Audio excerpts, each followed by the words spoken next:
Hello guys, स्वागत है आपका मेरे चैनल दृष्टि एनसीईआरटी एग्ज़ाम की प्रिपरेशन में। गाइस, आज हम लोग कुछ हड़प्पा के वन लाइनर क्वेश्चंस करेंगे जो काफ़ी इंपॉर्टेंट है। फर्स्ट हमारा है, हड़प्पा सभ्यता में कौन सी दो मुख्य खाद्यान्न पाई जाती है? तो गेहूं और जौ। स्वतंत्रता प्राप्ति के बाद सर्वाधिक हड़प्पा कालीन स्थलों का पता कहाँ से चलता है? तो गुजरात से पता चलता है।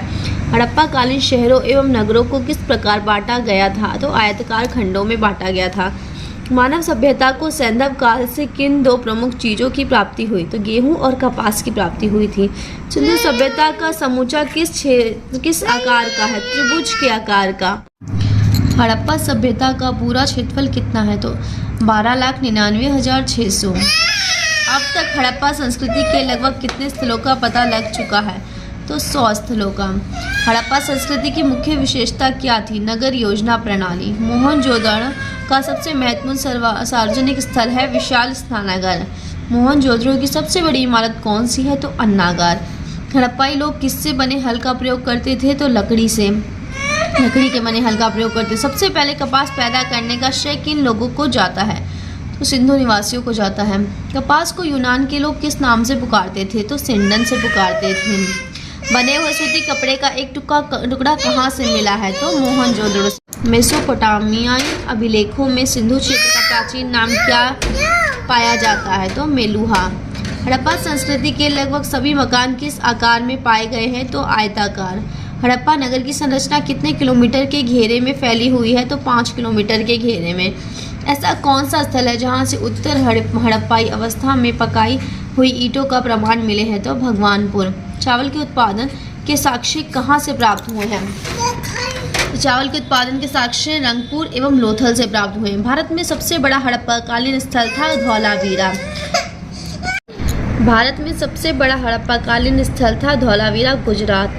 एकमात्र हड़प्पा कालीन स्थल जो त्रिस्तरीय था धौलावीरा। हड़प्पा काल की ज्यादातर मोहरें किस प्रकार की होती थी? तो वर्गाकार होती थी। किस व्यक्ति ने हड़प्पा एवं मोहनजोदड़ो को एक विस्तृत साम्राज्य की जुड़वा राजधानियां कहा है? तो पिकट ने कहा है। नेक्स्ट हमारा, किन पुरातत्वविदों की मान्यता है कि सैंधव सभ्यता की उत्पत्ति मेसोपोटामिया की सुमेरियन सभ्यता से हुई थी? तो sir John Marshall Gordon Childe Wheeler. सैंधव सभ्यता के लोग किस धातु से परिचित नहीं थे? तो लोहा से परिचित नहीं थे। किन सैंधव स्थलों से यज्ञ वेदियां प्राप्त होती है? तो लोचन। सैंधव सभ्यता के किस स्थल से घोड़े की हड्डियों के प्रमाण मिलते हैं? तो सुरकोटदा से। मोहनजोदड़ो के निवासी अधिकांशतः किस जाति के थे? भूमध्य सागरीय। अधिकांश विद्वानों की धारणा के अनुसार सैंधव सभ्यता के किस स्थल से घोड़े की हड्डियों के प्रमाण मिलते हैं? तो सुरकोटदा से। मोहनजोदड़ो के निवासी अधिकांशतः किस जाति के थे? तो भूमध्य सागरीय। अधिकांश विद्वानों की धारणा के अनुसार सैंधव सभ्यता के निर्माता किस भाषा से संबंधित थे? तो द्रविड़। सैंधव स्थलों से किस जगह पर सर्वोत्तम कृषि के साक्ष्य उपलब्ध होते हैं? तो मेहरगढ़। सैंधव सभ्यता के एक स्थल को स्तूप का टीला की संज्ञा दी गई है क्योंकि उस स्थल पर एक कुषाण कालीन स्तूप प्राप्त हुआ है। वो स्थल है मोहनजोदड़ो।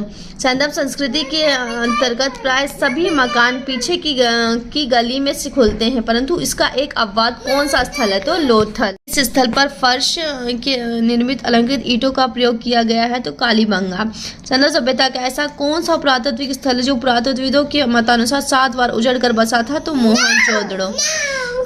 जिस टीले पर हड़प्पा का दुर्ग बना है उसे व्हीलर ने किस नाम से पुकारा है? तो माउंट एबी। किन इतिहासकारों का मत है कि सैंधव सभ्यता विदेशी आक्रमणों व आर्यों के आक्रमण से नष्ट हुई है? तो गार्डन चाइल्ड व्हीलर। किस इतिहासकार ने कहा है कि जलवायु में हुए परिवर्तनों के कारण ये सभ्यता नष्ट हुई है? तो ऑरेल स्टाइन। मानव समाज विलक्षण है क्योंकि ये मुख्यतः आश्रित है संस्कृति पर। सो गाइस, हमने ये कुछ ऑनलाइन क्वेश्चन किए हैं। अगर ये आपको पसंद आए तो प्लीज़ इसको लाइक शेयर और सब्सक्राइब करिएगा। Thank you. और कुछ अगर इसमें डाउट लगा तो प्लीज़ हमें कमेंट करिएगा। Thank you.